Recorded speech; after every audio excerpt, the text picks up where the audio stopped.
Ito kadelikado dito sa amin. Pag pumapasok at pag pauwi. Ganito, napakaraming sasakyan.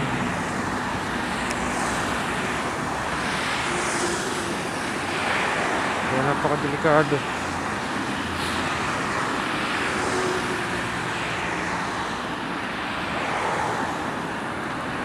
Pero mabuti naman kasi dito sa may bandang unahan, ginagawa kasi itong kalsada na to. Yung bandang unahan, medyo nilagyan nila ng pinakang pathway. So pwede namin madaanan yun, safe dun. Kasi may bakod yun. Mamaya madadaanan natin.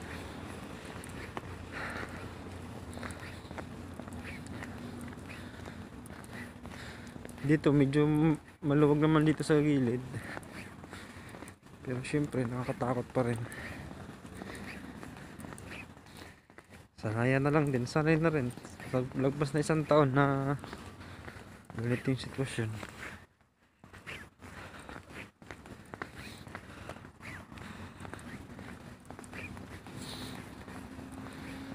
Meron na ring semplang. Paunti-unting aksidente na rin naman. Pagbabike dito na rin natuto halos magbike.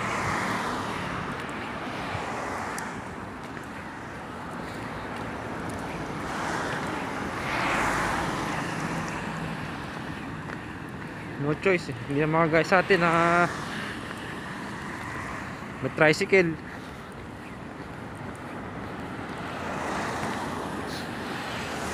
Ito wala. Nga pala yung bus stop. Kasi yung bus stop dito malayo din sa amin eh. Kung magbabas kami doon sa medyo sa metra kaninang daanan natin, doon yung bus stop eh. Naglalakaran kami mula sa bahay siguro mga 10 minutes. Tapos mag-bus stop kami. Ang problema pa, ang sunod na bus stop sa unahan pa ng company, napakalayo pa rin. Eh di konti na lang yung snow. Sobrang layo ng lagpas na sa company, di babalik na naman ako. Kaya bike talaga yung pinakabalik.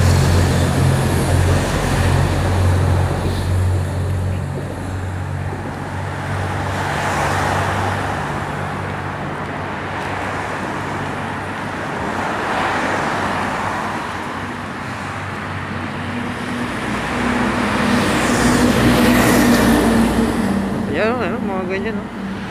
Nakakatakot. Huwag naman sana.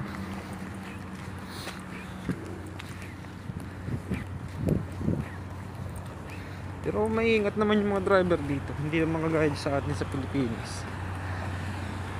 Hindi sila ganun katarantado sa kalsada. Ito yung ginagawa, oh. Siguro lalagyan din ng pathway dito. Sa banda na may pathway na eh. Nung dating namin dito, wala pa yung mga ganyan eh. Hindi pa ganito yung daan dati. Mas mahirap nun. Hindi pa ganyan kaluwang yung kalsada.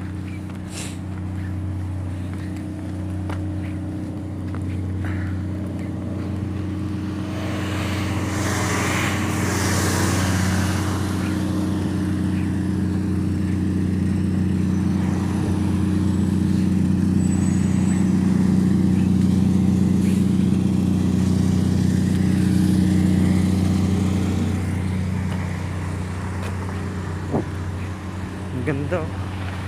Ang ganda ng kanila dito ginagawa. Kaya gumaganda yung lugar nila eh. Pero puro naman, puro man-made lang talaga. Hindi siya natural.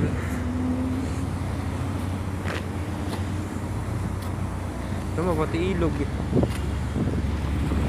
Pinapalaki na lang talaga nila.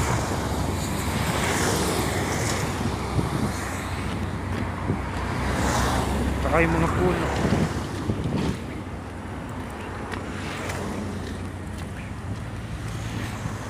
Tinatanim lang nila yan. Ito may pathway dito. Ano dito? Safe pa kami dito. Ito bago lang itong mga ginagawa. Yung mga puno na yan, tinatanim lang nila. Kaya maganda. Yan lang, di natural. Kaya sa atin, natural.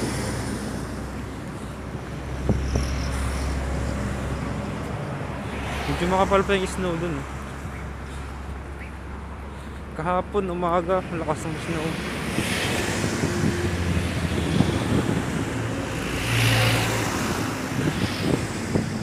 Grabe, nag-snow yung pinakang lake dun.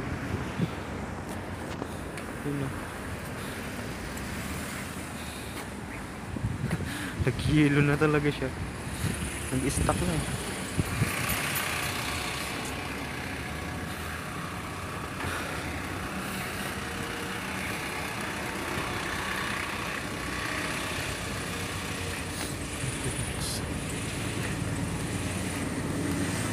Nakakahiyang maglakad.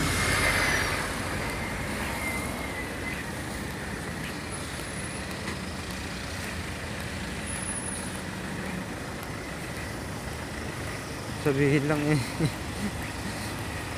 Parang walang sasakyan. Tama naman yun. Isa pala rin dito. Hindi pa ito nadadaanan eh. Hindi pa ito. May pedestrian. Hindi pa siya ginagamit.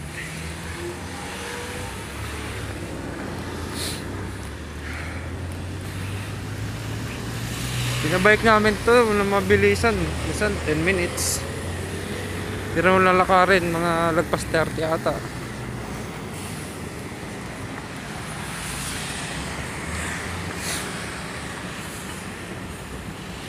Maganda rin exercise pagpasok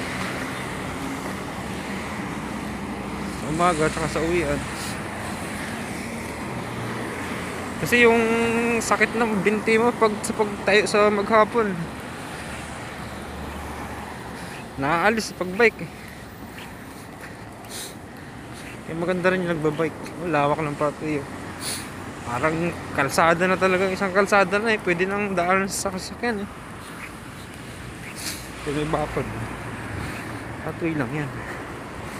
Ang kalupit. Ganyan sila kalupit. Tapos yan, tinatanim lang nila yung mga puno.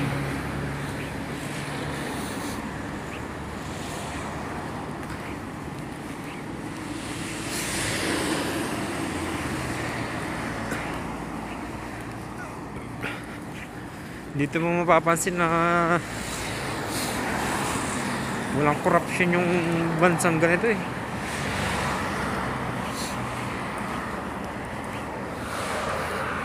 Kasi maayos yung napapagawa nila. Maganda serbisyo. Serbisyong totoo.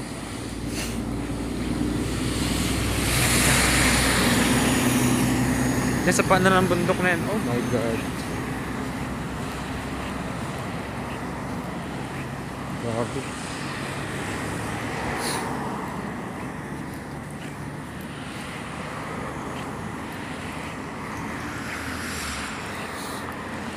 Nasa paan na ng bundok ng aming company.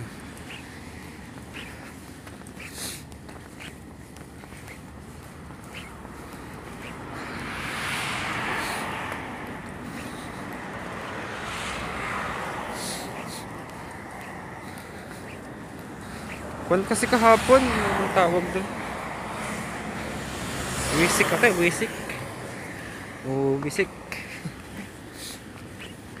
Maga kami nag-out. Dapat 6:30 pa out namin.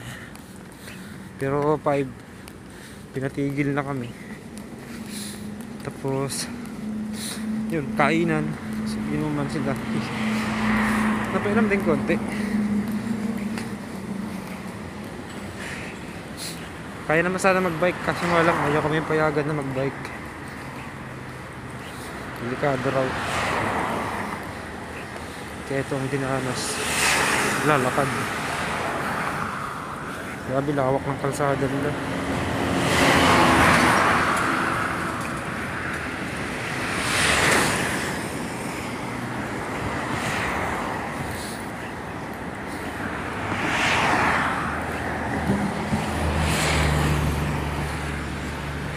Tama naman ang mga equipment nila.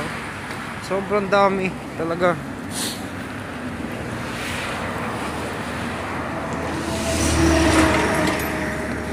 Hindi sila yung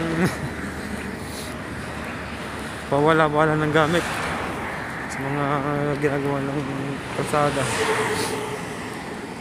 Ultimo ata sa pagkabit nitong mga tiles na to. Hindi ata nila binubuhat ang kamay. Parang may crane pa silang ginagamit dun.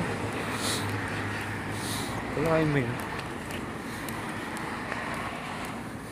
Kasi mabigat din naman to eh.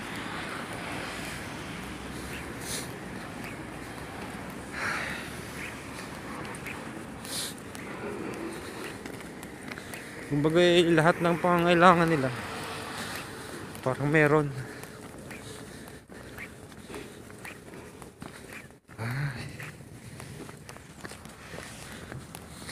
May snow pero mainit na.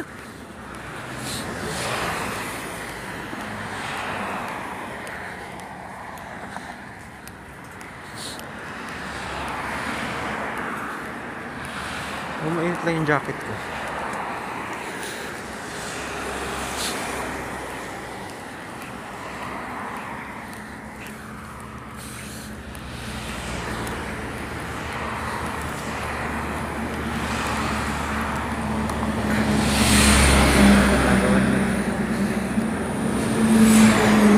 Pumapasok pala sila ng Sabado. Ay, naku, lalaki. Pag ito talaga pabalik, di na ako makapag-video sa pabalik.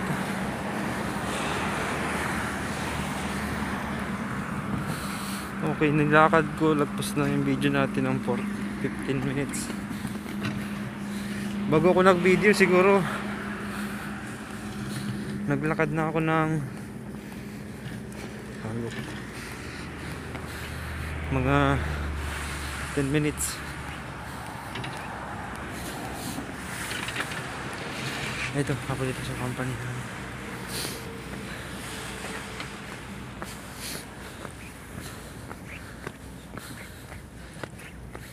Kaya siguro mga 30 minutes din ako naglalakad. Yung tubig eh, halos hindi na nakaagos eh. Tumigas na lang siya eh.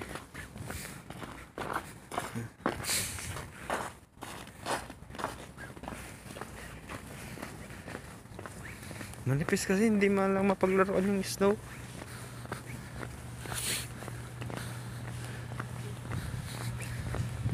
Nung linggo niya malakas ang snow. Kaso nga lang, hindi ako nakalabas. Tapos nung patanghali na, wala na siya, natutunaw na siya mabilis. Kaya hindi na ako nakapaglaro. Bata lang.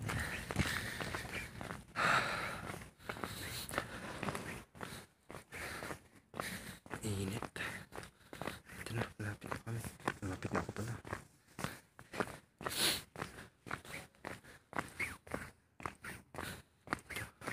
Ayan, mga bike namin.